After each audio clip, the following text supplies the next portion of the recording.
જિલ્લામાં મેઘતાંડવ, ભારે વરસાદથી જનજીવન થયું પ્રભાવિત।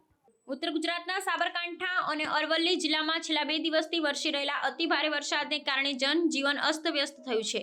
વરસાદના પ્રકોપથી હાર્નવ સહિતની સ્થાનિક નદીઓમાં ઘોડાપૂર આવ્યા છે, જેને કારણે ખેડબ્રહ્મા અને વિજયનગર જેવા તાલુકામાં અનેક માર્ગો પરના કામચલાઉ રસ્તા ડાયવર્ઝન ધોવાઈ ગયા છે અને વાહન વ્યવહાર ખોરવાયો છે। પૂરના પાણીમાં ફસાયેલા 17 જેટલા લોકોને બચાવી લેવામાં આવ્યા છે, પરંતુ એક મહિલા પાણીના પ્રવાહમાં તણાઈ જતા તેમનું દુઃખદ અવસાન થયું હોવાના અહેવાલ છે।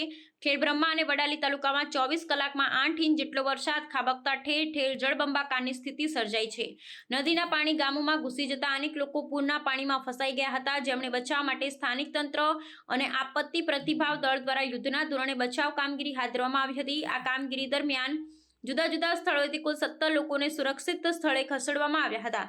જોકે એક દુર્ભાગ્યપૂર્ણ ઘટનામાં એક મહિલા પાણીના તેજ પ્રવાહમાં તણાઈ જતા પોતાનો જીવ ગુમાવ્યો। વરસાદી પરિસ્થિતિને ધ્યાનમાં રાખી સાબરમતી નદી પરના ધરોઈ જળાશયના દરવાજા ખોલી પાણી છોડવામાં આવી રહ્યું છે, જેના કારણે નીચાણવાળા વિસ્તારોને સાવચેત કરવામાં આવ્યા છે। હવામાન વિભાગે આગામી દિવસોમાં પણ ઉત્તર ગુજરાતના બનાસકાંઠા, સાબરકાંઠા અને અરવલ્લી જિલ્લામાં ભારેથી અતિ ભારે વરસાદની આગાહી કરી છે, જેને પગલે સમગ્ર વહીવટી તંત્રને સાબદું રહેવા સૂચના આપવામાં આવી છે।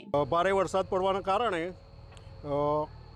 એક ઈસમ જેમનું નામ મકવાણા ગીતાબેન દશરથસિંહ છે, જે ઢોર ચરાવવા ગયેલ અને ડુંગર ઉપરથી ભારે પાણીનો ધસારો થતો તેઓ આ પ્રવાહમાં તણાયેલ હોય તેમનું મરણ થયેલ છે, જેને ગામભોઈ સિવિલ ખાતે PM માટે મોકલી આપવામાં આવેલ છે।